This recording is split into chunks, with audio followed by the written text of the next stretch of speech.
Bullied as dumb, becomes the teacher everyone needed.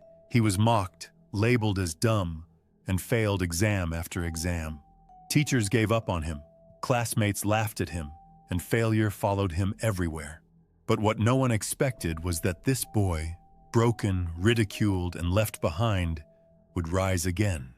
Through relentless perseverance, he turned his pain into purpose, becoming the teacher he once needed.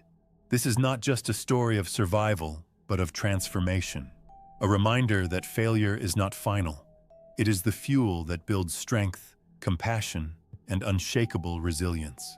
Inspiring story, motivational story, teacher story, student to teacher, bullied student, failing exams, never give up, overcoming failure, life lessons, resilience, success after failure, inspirational teacher, emotional story, perseverance, rise from failure, uplifting story, bullied to successful, inspiring journey, teacher inspiration, failure to success.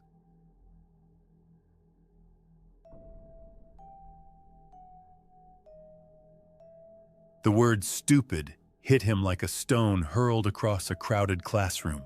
Laughter followed, a cruel tide that rose and drowned him in shame.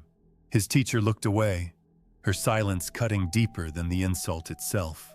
He sat there, red-faced and trembling, clutching his pencil as though it were the only anchor keeping him from sinking. His test paper lay before him, covered in red ink. Another failure, another reminder to everyone in the room that he was the boy who couldn't keep up. No one saw the sting behind his eyes. No one cared that his heart raced as if it might burst. To them, he was the easy target. The boy who never got an answer right. The boy who would never matter. But what no one knew, what no one could imagine, was that this same boy would one day stand before a classroom again. Not as the ridiculed child he once was, but as the teacher who would change lives. He was called Daniel. From the outside, he looked like any ordinary child.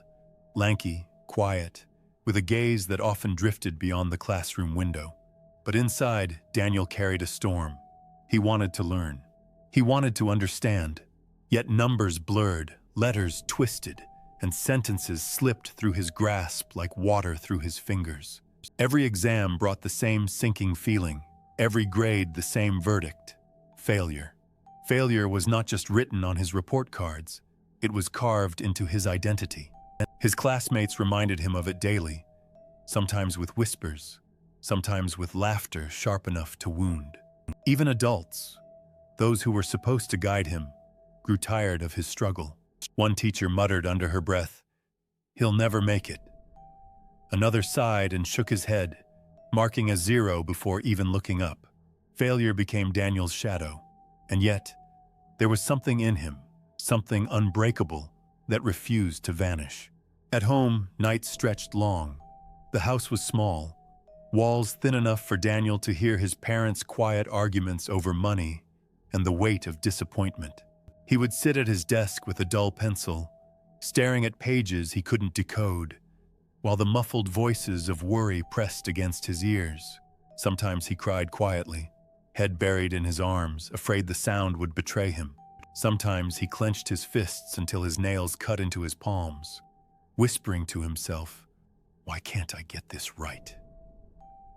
But then there were moments, fragile, fleeting moments, that carried him. Like the smell of old library books when he wandered through aisles, even if he couldn't make sense of half the words. Like the soft encouragement of one kind neighbor who once said, "You're not dumb, Daniel. You just see the world differently." Those small fragments of hope became his lifeline. The years passed, and so did the failures. High school offered no escape. Exams continued to crush him, and humiliation followed like a shadow. He failed math twice. He stumbled through history, science, and even reading aloud. Every failure stacked upon the last, until he built a tower of shame so tall he could barely see over it. But something extraordinary stirred beneath the rubble of defeat. Daniel began to watch people closely. He noticed the way some teachers rushed through lessons without checking if anyone understood. He saw how the brightest students thrived, while those who stumbled, like him, were left behind. He realized his struggle wasn't only about him. It was about how the system treated those who didn't fit its mold. It was a quiet revelation, but a powerful one. Maybe he wasn't broken. Maybe the way of teaching was. Still, the road ahead was brutal. College seemed impossible. Counselors suggested simpler paths. Friends told him he'd never survive higher education. But Daniel had a stubbornness carved by years of rejection. He applied anyway, and though he failed his entrance exam the first time, he tried again and again, until finally, through persistence alone, he walked into a college classroom as a student. Even then, the battles continued. His essays returned covered in corrections. His exams often scored below average. But Daniel was no longer the same boy who once cried over red marks. He had learned something through pain. Failure did not end him. Every test he failed, he stood back up. Every time someone doubted him, he whispered to himself, "One more try." One more try became his mantra. Through sheer persistence, Daniel clawed his way forward. Tutors, long hours in the library, and countless nights of rewrites became his routine. Slowly, the impossible began to shift. His grades rose, not to perfection, but to survival. He discovered ways to learn that fit him, breaking concepts into stories, turning numbers into patterns he could visualize, teaching ideas out loud as if he were explaining to a child. And that was when the truth struck him like lightning. He learned best by teaching.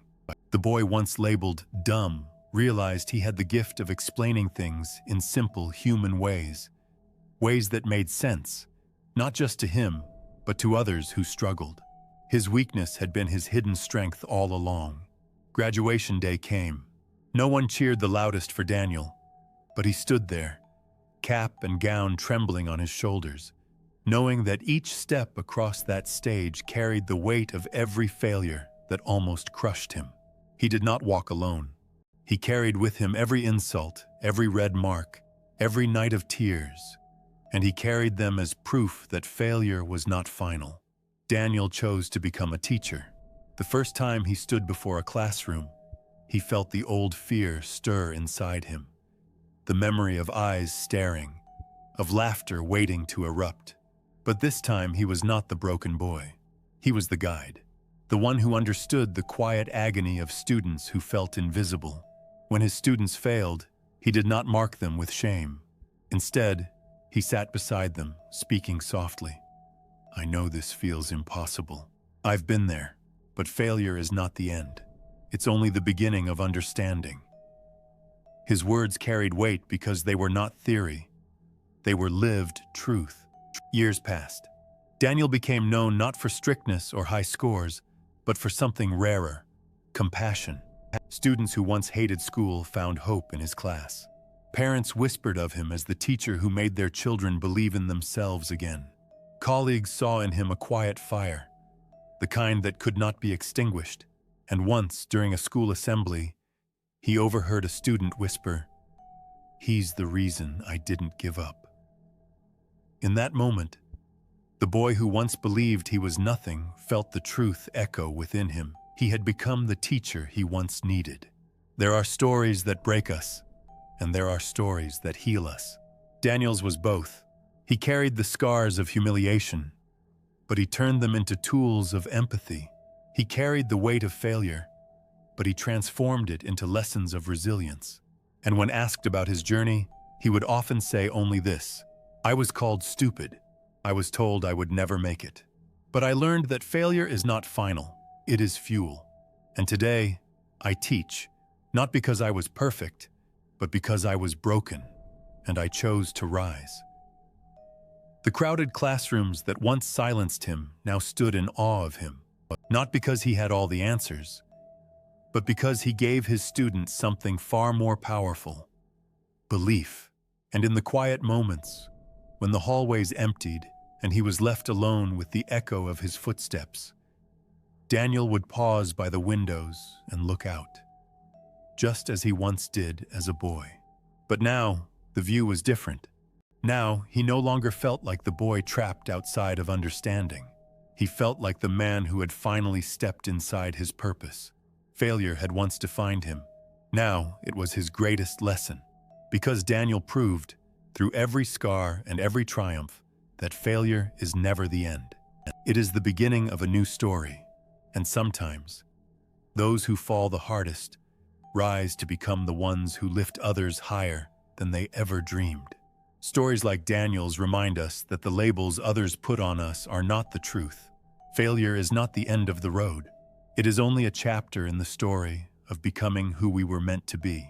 Daniel's journey shows us the quiet strength of those who refuse to give up, the unseen battles that shape resilience, and the power of compassion born from struggle. If you believe failure is not final, share this story with someone who needs hope today. Comment below where you're watching from and tell us what lesson you're carrying with you. Don't forget to subscribe for more stories that honor the strength hidden in all of us.